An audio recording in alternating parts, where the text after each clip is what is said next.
Je vais refaire la présentation rapidement et puis j'enchaîne. Donc, on a créé avec Séverine une agence de communication responsable il y a un an, pile un an presque. L'objectif, c'est tout d'abord de sensibiliser les entreprises à l'impact environnemental que peut avoir leur communication et ensuite de leur permettre de réduire cet impact en travaillant avec eux suivant évidemment les besoins, les envies, le budget, toutes ces problématiques. Donc aujourd'hui, on va faire un focus sur l'accessibilité et l'inclusivité du contenu. Alors tout d'abord, un rapide point sur qu'est-ce que la communication responsable.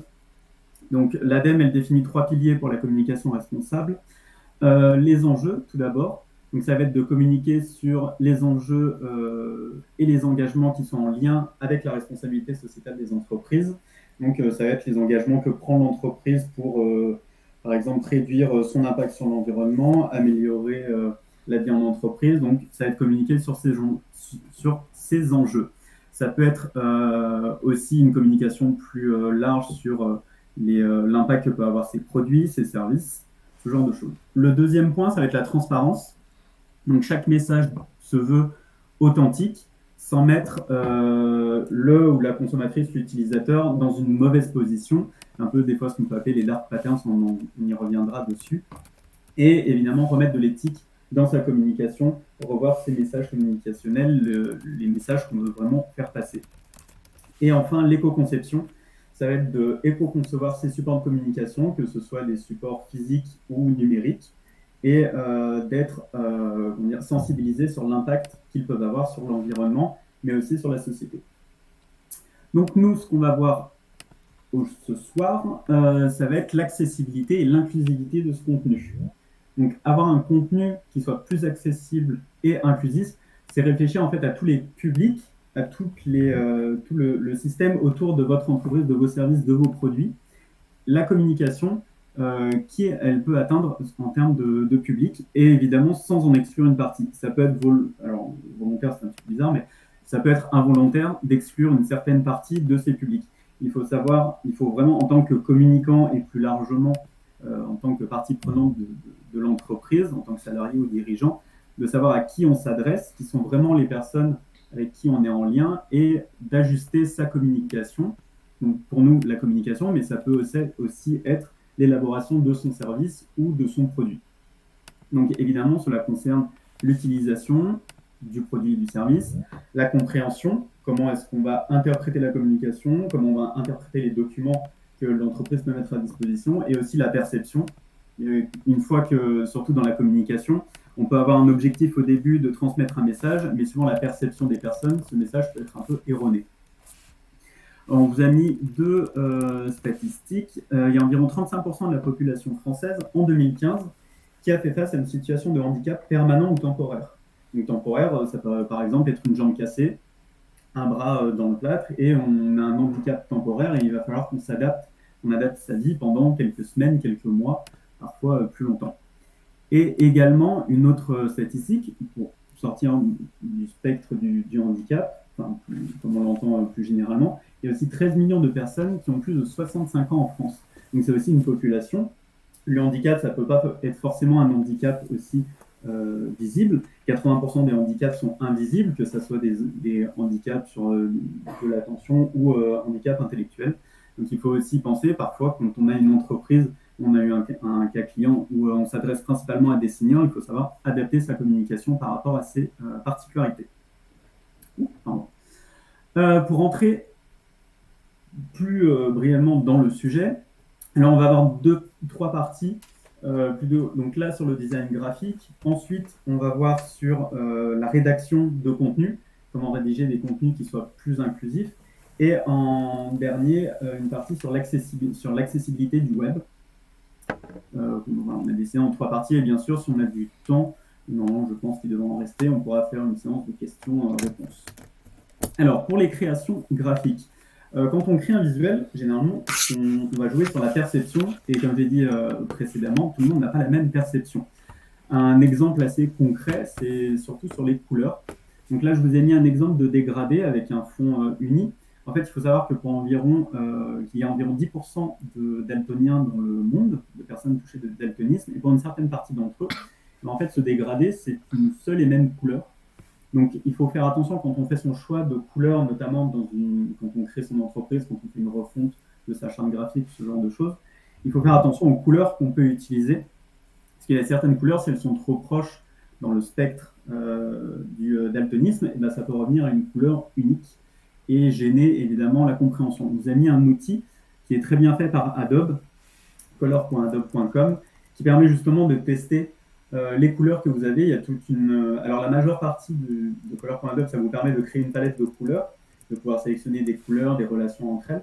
Et vous avez un onglet accessibilité qui vous permet notamment de tester les couleurs suivant les différentes formes de daltonisme et de vous prévenir justement des couleurs qui pourraient se chevaucher et qui n'auraient plus suffisamment de contraste. Donc justement, le contraste, c'est aussi quelque chose qui est important. C'est pas forcément uniquement du daltonisme, c'est aussi de la compréhension plus simplement du texte. Il faut savoir aussi que le contraste est différent suivant la taille aussi du texte, le texte que vous utilisez, les couleurs. Donc là, on vous a mis un exemple, par exemple, d'un texte pas suffisamment contrasté sur du bleu et une nuance de bleu. Aussi sur du texte qui est plus petit, vous pouvez avoir un contraste qui n'est pas du tout suffisant, mais au contraire, si vous agrandissez le texte ou si vous mettez des icônes ou des dessins, des graphiques, sera un meilleur contraste. Mais c'est vraiment au cas par cas.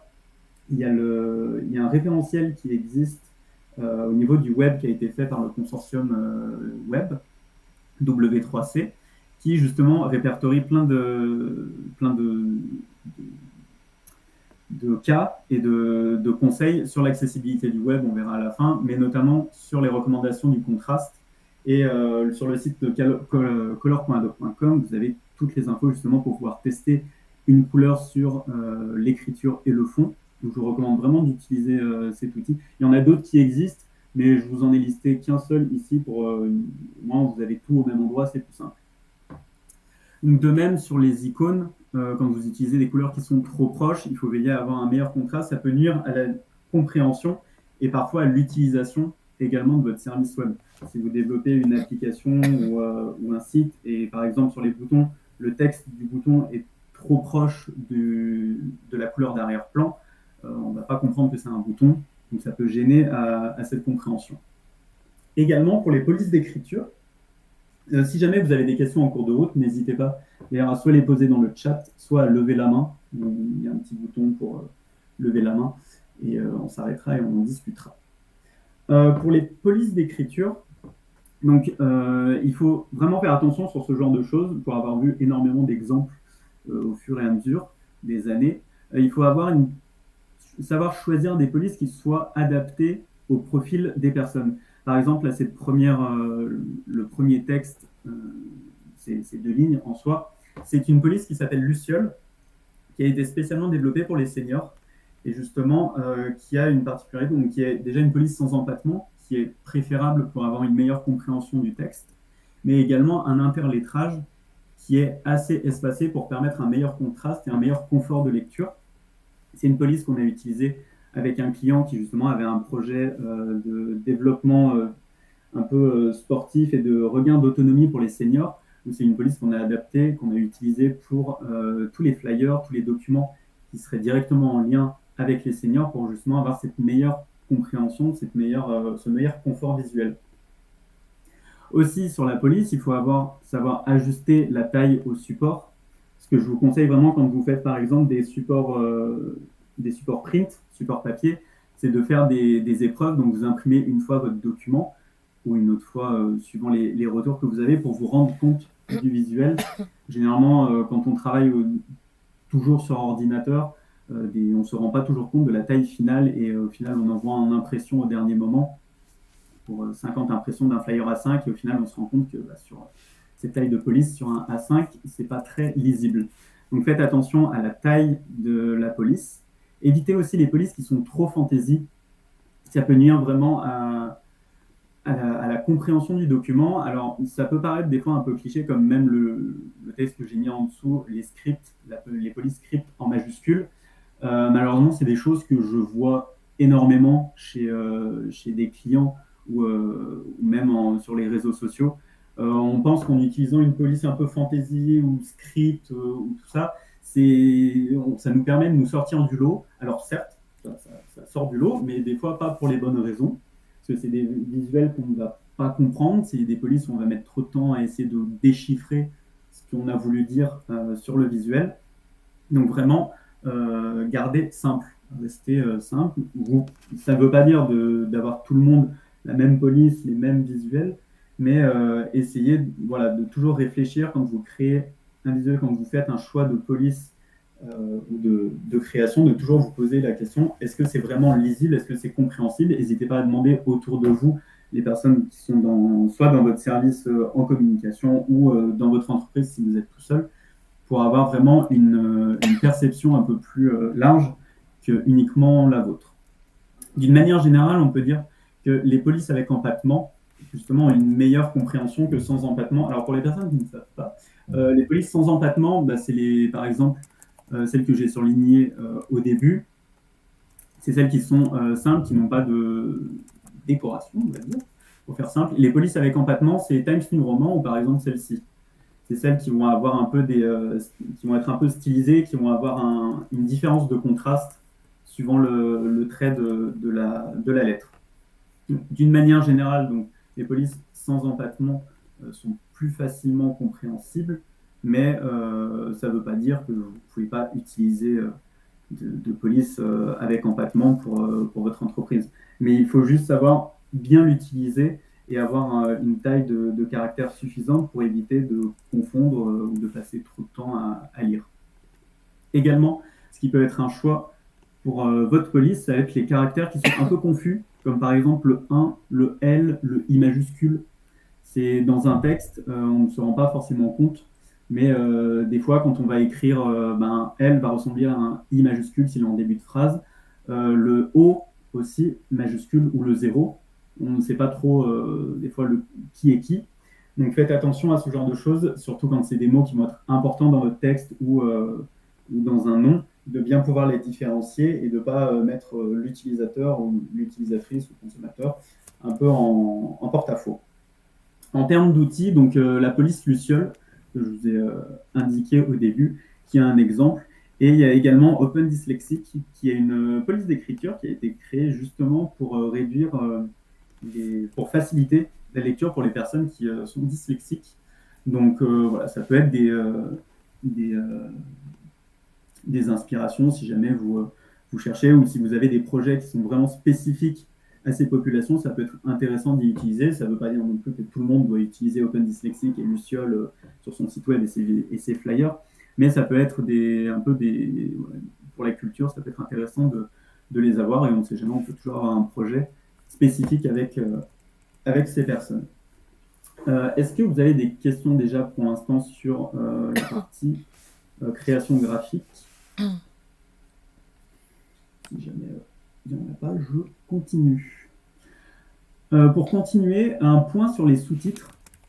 Quand vous réalisez une vidéo, alors c'est une pratique qui a été très popularisée par les réseaux sociaux, d'avoir des sous-titres sur les vidéos, puisque notamment quand on scrolle sur les vidéos, on a généralement notre musique, on est dans les transports, et être interrompu par la personne qui parle sur la vidéo, c'est pas toujours agréable. Donc les sous-titres ont été de plus en plus popularisés et incrustés directement dans la vidéo.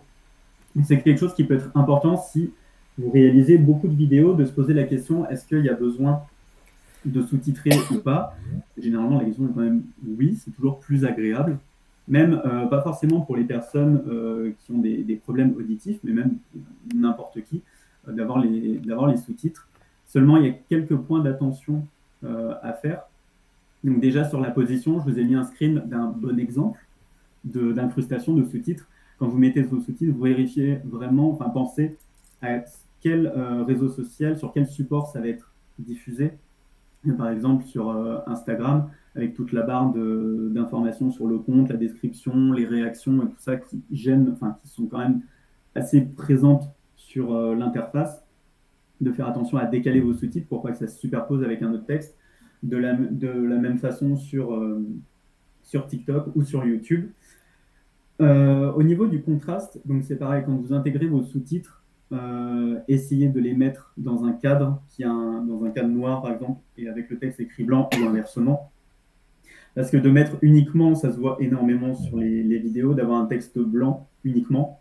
Et suivant les plans qu'on va avoir dans la vidéo, bah, si on se met à filmer un soleil un ciel très blanc, eh ben, on ne peut plus lire le texte, c'est illisible. Donc, vérifiez vraiment ce genre de choses. Donc, les logiciels qui permettent de créer des sous-titres ont beaucoup de solutions par ça. Soit vous mettez un cadre, soit c'est entouré, soit le texte est entouré noir, écrit blanc. Il y a plein de choses à faire, mais c'est quelque chose vraiment réfléchissez. Si vous voulez absolument mettre le texte d'une seule couleur, ben dans ce cas-là, c'est à la conception de la vidéo, quand vous créez vos plans, de réfléchir à est-ce que le texte se verra tout le temps, peu importe le plan que je ferai, comment est-ce que je vais construire ma vidéo pour que les sous-titres soient intégrés. Donc ça, ça fait partie un peu de l'éco-conception également, de savoir justement, au moment de la conception de la vidéo, comment est-ce que je vais faire de la même façon pour le texte, on verra après pour la rédaction. C'est quelque chose qui est vraiment à intégrer en amont du projet, et pas une fois qu'on arrive à la fin, de se dire, au final, est-ce que mon contenu est accessible? Non, parce que si ça se trouve, il y a des pans qui ne vont pas l'être, vous allez devoir retourner en arrière, faire des allers-retours, et votre projet va durer beaucoup plus de temps que prévu. Alors que si vous prévoyez vraiment ça en amont, c'est quelque chose qui sera beaucoup plus fluide et directement intégré dans le process de votre entreprise. Et donc le dernier point sur la retranscription pour les sous-titres, en fait vous avez deux façons, alors ça dépend des réseaux sociaux, mais notamment par exemple YouTube, vous avez la possibilité d'intégrer uniquement le texte et c'est l'utilisateur qui va choisir s'il veut avoir les sous-titres ou non. Sur Instagram et TikTok, alors Instagram, non, TikTok, je ne vais pas parler parce que je ne connais pas trop encore. Mais pour Instagram, ce n'est pas encore possible de pouvoir justement sélectionner ou pas une piste de sous-titres. Donc, je vous conseille de l'intégrer de base et de faire vous-même la retranscription parce que les générations automatiques aussi sur YouTube, beaucoup, ce n'est pas toujours la réalité. Et notamment, ce qui est compliqué, c'est quand vous avez plusieurs interlocuteurs. Enfin, par exemple, vous avez une interview. La retranscription automatique ne va pas forcément détecter qu'il y a deux interlocuteurs, qu'il y a deux personnes qui parlent. Donc le texte va être mis bout à bout et au final, c'est incompréhensible. Et le deuxième avantage aussi de faire vous-même votre propre retranscription textuelle, c'est de pouvoir des fois simplifier le texte de la personne, enfin ce que la personne va dire, notamment pour les interviews, où une personne peut chercher ses mots, avoir un peu des E ou des blancs, ou avoir une phrase très compliquée pour finalement quelque chose qui est assez simple. Et bien, au final, quand vous faites votre retranscription, vous n'êtes pas obligé de suivre à la lettre ce que la personne dit, mais de pouvoir faire des phrases beaucoup plus simples. Et ça sera aussi un gain de place pour vos sous-titres. On va passer sur la partie rédaction. Donc, rédiger pour plus d'inclusion. Alors, le premier point sur l'écriture inclusive. Alors, il y a beaucoup d'avis dessus qui sont pour, qui sont contre, sur le point médian ou pas, ou est-ce que c'est bien, est-ce que c'est pas bien. Là, je ne vais pas forcément vous dire si c'est bien ou pas, enfin un petit peu, en vrai, mais je ne vais pas forcément entrer trop dans le débat. De la même façon, on voulait vous montrer qu'il n'y a pas uniquement le point médian pour l'écriture inclusive.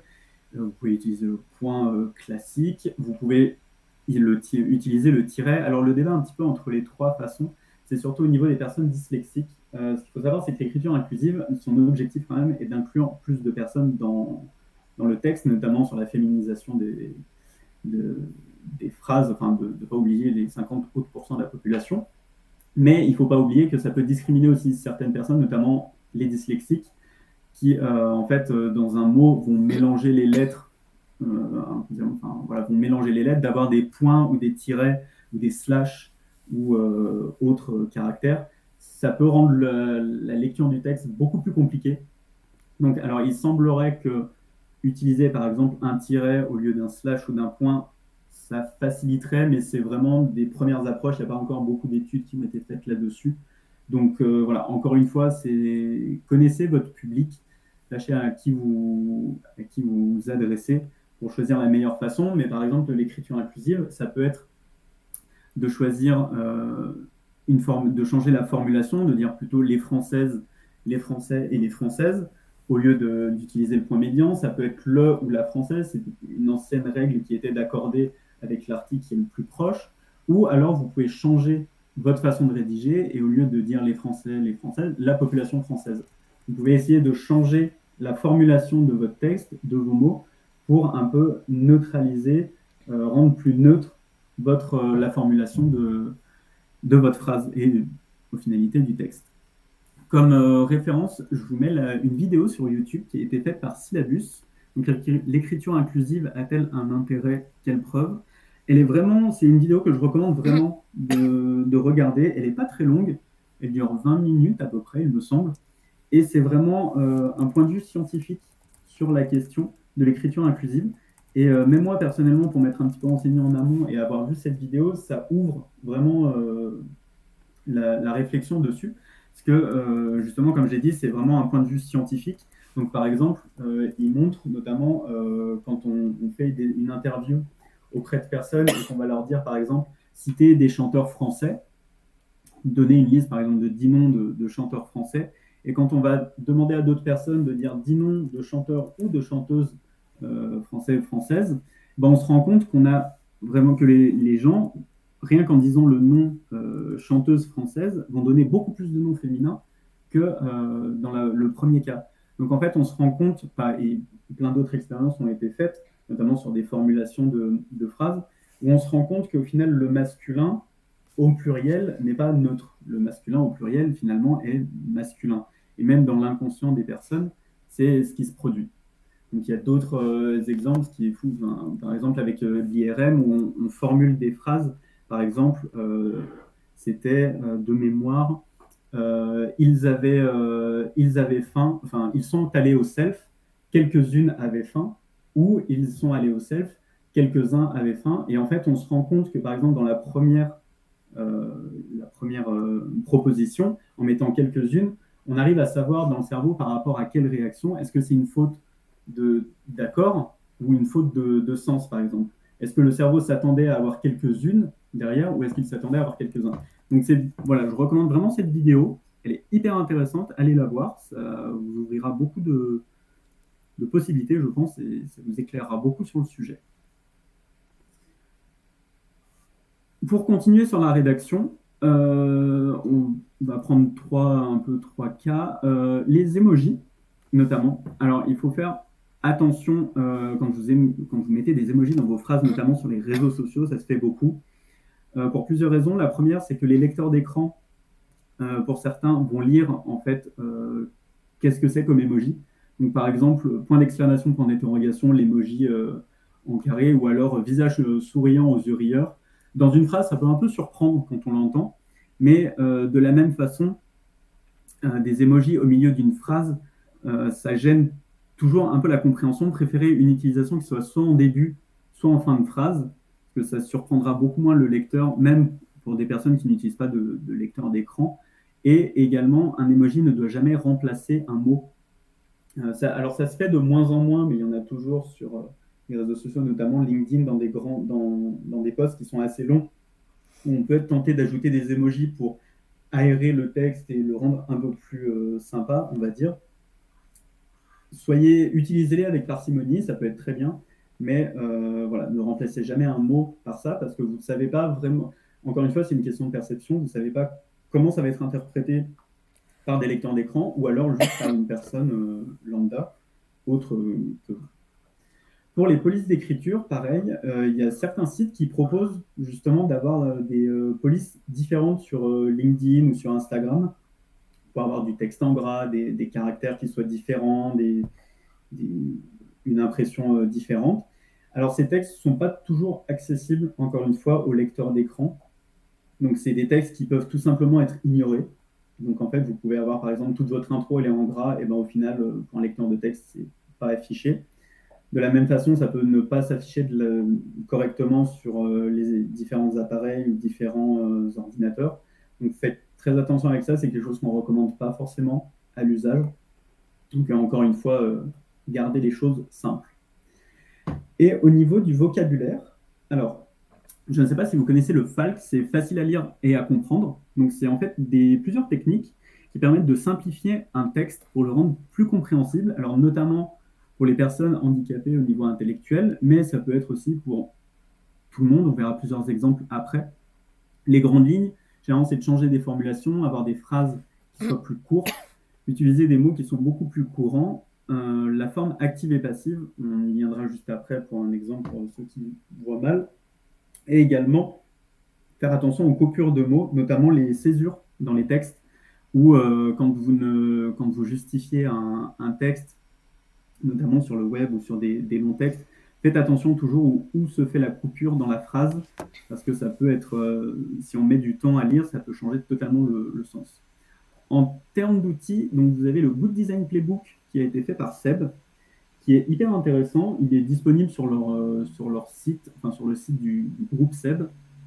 C'est en fait tout un projet qui a été mené avec l'Agence française pour le handicap. En fait, ils ont essayé de créer, enfin ils ont créé toute une gamme en incluant des populations différentes, notamment au niveau de la manipulation des objets ou intellectuels ou autres, pour avoir en fait toute une gamme pour la cuisine qui soit accessible, qui puisse être utilisée par n'importe qui. Et ils en ont fait ils ont expliqué toute leur démarche justement dans un document PDF que vous pouvez télécharger, qui est extrêmement bien fait, qui explique tout ce qui a été, comment ils ont travaillé, tout ce qui a été fait, ce qui en est ressorti. Il y a également une vidéo si vous voulez aller voir. Et en deuxième, c'est la charte d'accessibilité de la communication de l'État, qui est extrêmement bien faite également, qui montre justement plusieurs formulations. Donc c'est adapté à la communication de l'État. Donc au final, c'est quand même quelque chose qui est très... les exemples donnés, on comprend tout de suite le sens. Et c'est vraiment un très gros travail. C'est un document assez complet, enfin assez long surtout, mais il y a beaucoup d'exemples qui permettent vraiment de rendre le document très compréhensif, même si des fois c'est un peu... on ne comprend pas toujours, mais ça a été extrêmement bien fait. C'est pareil, vous tapez juste charte accessibilité, la communication de l'État, elle se trouve assez facilement sur Internet. Je vous recommande vraiment d'y jeter un coup d'œil. Donc au niveau de Falk, donc là je vous ai mis un exemple qui a été tiré justement du site de l'État, notamment c'était pour le Covid-19. On se souvient tous le document qu'on devait remplir pour pouvoir sortir de chez soi. Il y avait une version Falk accessible justement pour d'autres publics. Vous pouvez la trouver aussi sur Internet, c'est assez parlant. Mais là, par exemple, sur un texte, au niveau du texte classique, donc dans son avis du 30 mars 2023, la Haute Autorité de Santé préconise de lever l'obligation vaccinale contre le Covid-19 pour les professionnels de santé. Tout ça. Au niveau du FALC, ça peut être alors c'est pas la transcription exacte, mais ça reprend le sens global. Depuis le 31 juillet 2022, il y a une nouvelle loi. La nouvelle loi supprime ces obligations comme le port du masque. Maintenant, nous avons les mêmes libertés qu'avant le Covid-19. Il n'y a plus d'obligation, mais nous devons rester prudents pour nous protéger du Covid. Vous voyez, c'est des phrases qui sont beaucoup plus concises, qui utilisent des mots courants, qui ne reprennent pas des concepts plus complexes. Donc là, c'est étiré, enfin c'est une simplification au maximum. Mais par exemple, sur la forme passive ou la forme active, à la forme passive, ça peut être l'attestation doit être complétée. Si vous la mettez à la forme active, complétez l'attestation. Ça permet de rendre l'information beaucoup plus claire, beaucoup plus simple. Il y a plein d'exemples qu'ils ont mis sur la charte d'accessibilité de l'État. Je vous conseille vraiment d'aller la voir. Et également un exemple sur justement la manière dont les phrases sont coupées peuvent impacter la compréhension. Donc les césures, nous, c'est quelque chose à l'agence qu'on a banni, on va dire. Mais voilà, les césures, on n'utilise pas du tout dans nos textes. Auprès de nos clients, pareil, quand on réalise des communications, c'est quelque chose qu'on évite.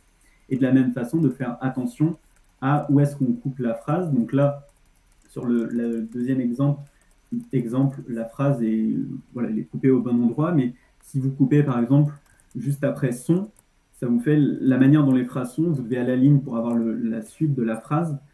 Voilà, ça rend la compréhension un peu plus compliquée et la lecture surtout un peu plus longue au final. Donc ça, c'est vraiment des conseils que je vous recommande, d'avoir ces bonnes pratiques pour que votre contenu soit beaucoup plus simple et même pas forcément, on peut se dire que c'est pour des personnes très spécifiques sur la compréhension, pas exactement.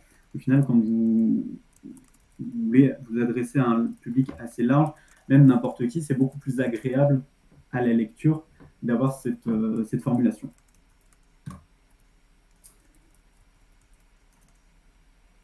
Hop. Bon, j'ai vu un message, mais c'est bon.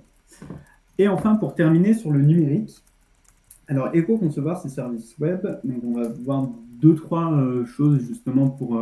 donc là, ça peut être une partie un peu plus... Alors le début est un peu plus technique, mais après, ça reste accessible à tout le monde.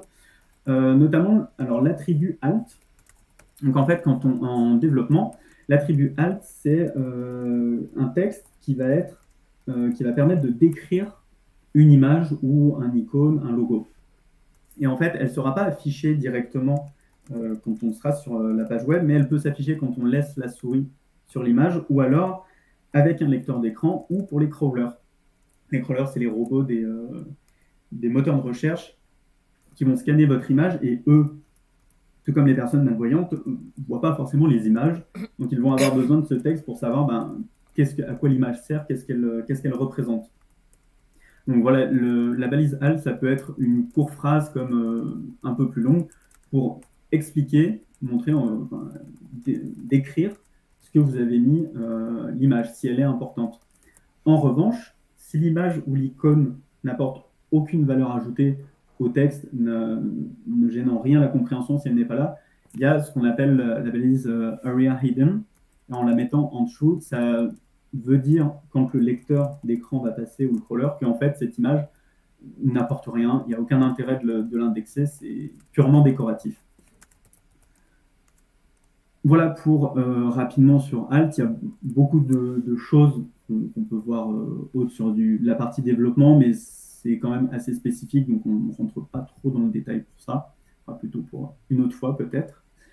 Ensuite, pour continuer, prévoir une retranscription textuelle. Par exemple, quand vous hébergez sur votre site web notamment des podcasts ou des conférences, ça peut être intéressant d'avoir la retranscription textuelle de justement le podcast, la conférence sur votre site et en ayant l'échelle du temps à côté pour qu'on se rende compte à quel moment le podcast ça peut être dit.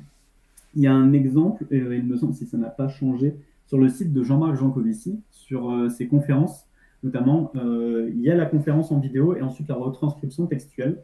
Il me semble, la dernière fois que je suis allé sur son site, c'était toujours d'actualité. Donc, si vous voulez un exemple, vous pouvez aller voir là-bas. Donc, voilà, c'est important d'avoir toujours cette retranscription également. Ça peut être aussi une solution d'éco-conception un peu plus large sur le poids de votre site web. Par exemple, si c'est un podcast ou une conférence qui commence à dater et qu'au final, plus personne ne va beaucoup sur cette page, vous pouvez faire le choix de supprimer, par exemple, la vidéo, mais de laisser la retranscription textuelle qui sera beaucoup plus légère que la vidéo ou l'audio. Et enfin, sur le design accessible, on verra d'autres exemples juste sur la slide d'après. Le design accessible, alors en fait, c'est tout simplement, entre guillemets, d'avoir un bouton qui ressemble à un bouton, d'avoir un lien qui ressemble à un lien, des titres qui sont plus gros que le texte habituel, et aussi d'éviter les dark patterns. Dark patterns, on verra des exemples sur la slide juste après. Mais en exemple, vous voyez, je suis un lien intégré dans un texte. Un lien, habituellement, c'est toujours un texte qui est souligné, un peu plus gras, ou alors en italique. Éviter un peu l'italique, qui peut parfois porter à confusion, qui est souvent utilisé pour des citations. Mais voilà, de faire ressortir, quand vous êtes sur le web, qu'un lien, voilà, c'est le mot qui est souligné, surligné, ça ressemble à un lien. Également, un bouton cliquable qui amène une action ressemble à un bouton, ressort de l'écran et ne soit pas juste un texte qui soit caché. Et là, par exemple, un exemple de dark pattern. Donc, évitez ça. On en voit beaucoup, de moins en moins, mais ça l'a dit assez dur, il y en a toujours. Par exemple, quand vous remplissez des formulaires, en laissant cette case vide, vous acceptez de recevoir les newsletters.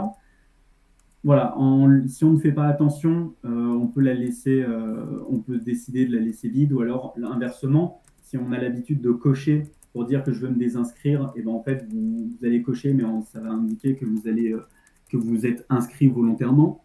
De la même façon, sur les offres, par exemple, quand on veut résilier des abonnements, le bouton généralement qui est mis en avant, ça va être rester premium ou alors annuler l'abonnement, qui est beaucoup plus caché. Des fois, il peut être encore plus caché, où il faut des fois le chercher pour aller savoir où est-ce qu'on peut annuler son abonnement. Ou un cas très concret qui se voit énormément, c'est la validation de l'utilisation des cookies. Donc ça, c'est quelque chose sur lequel la CNIL travaille, justement pour que normalement, un bandeau d'acceptation de cookies, si on veut refuser les cookies, ça doit être aussi facile que de les accepter. Sur ce genre, donc là c'est épuré, mais sur l'utilisation, des fois, si on veut au final refuser les cookies, il va falloir cliquer sur personnaliser, qui va vous ouvrir une nouvelle page, où en fait vous allez avoir un menu déroulant qui va vous dire est-ce que les cookies nécessaires avec un long texte qui va expliquer, avec un bouton à cocher qui peut être validé ou dévalidé de base, les cookies statistiques et une longue liste. Et au final, refuser les cookies, ça devient une galère et ça vous prend énormément de temps pour vraiment sélectionner.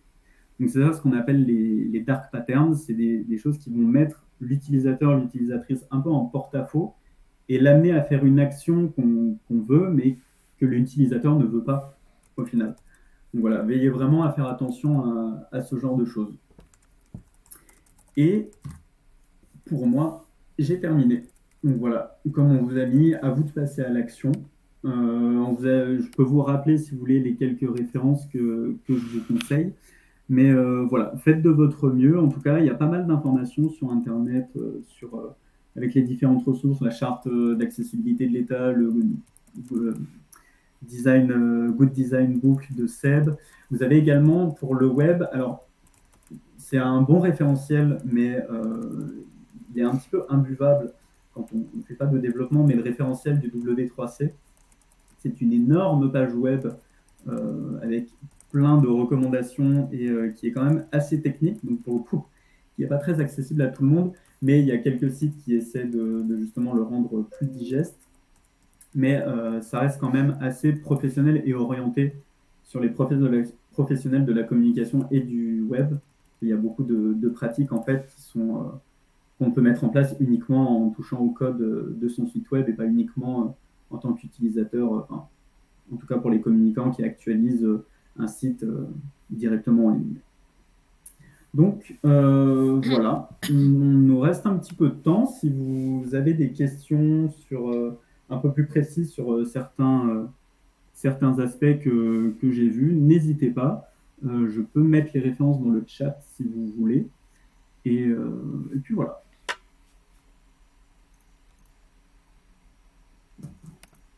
Merci beaucoup Jean-Patrice. Moi j'ai une petite question éventuellement. Est-ce que ce serait possible de nous envoyer ta présentation et que je la partage peut-être aux Bien personnes sûr. qui nous ont écouté ce soir, enfin qui t'ont écouté, parce que moi du coup j'ai pas beaucoup parlé. Mais Super, parce oui, que moi il y a tous tes liens qui m'intéressent bien. Je regardais Adobe Color, etc. Je me dis ça peut être intéressant pour la com de la Why Not Factory aussi. oui. Bah, ça peut être intéressant justement Adobe Color. Alors ça peut être même limite un peu un jeu entre guillemets, mais pour chacun. Alors je ne sais pas si vous travaillez. Alors on avait prévu un petit moment au début d'introduction de chacun, mais avec les bugs et tout ça, et je ne sais pas trop si tout le monde fonctionnait. Au final, on ne l'a pas fait. Mais ça peut être intéressant pour chacun de justement voir les couleurs que vous utilisez au sein de votre entreprise. Bah, en fait, est-ce qu'il n'y en a pas qui se chevauchent? Ça serait quand même gros que certaines couleurs, au final, soient vraiment inaccessibles. Mais par exemple, notamment sur le contraste entre le texte, la couleur du texte et la couleur du background, ça, c'est vraiment quelque chose que que des fois, on voit, c'est pas assez contrasté, c'est pas assez accessible. Nous, on le met en avant pour, forcément, quand on travaille avec nos clients, c'est quelque chose qu'on fait de base. Mais voilà, ça peut être intéressant de voir pour chacun comment est-ce que ça fonctionne. Ouais, Et encore une carrément. fois, justement, c'est des recommandations qui sont faites par le W3C et vous n'avez pas besoin de l'avoir lu pour comprendre. L'interface est très bien faite, ça vous dit si c'est bon ou pas bon et ça vous propose même des suggestions de contraste. Donc vraiment, allez-y sereinement, on va dire. Super, bah merci beaucoup Jean-Patrice. Je ne sais pas s'il y a d'autres questions éventuellement parmi vous. Hop.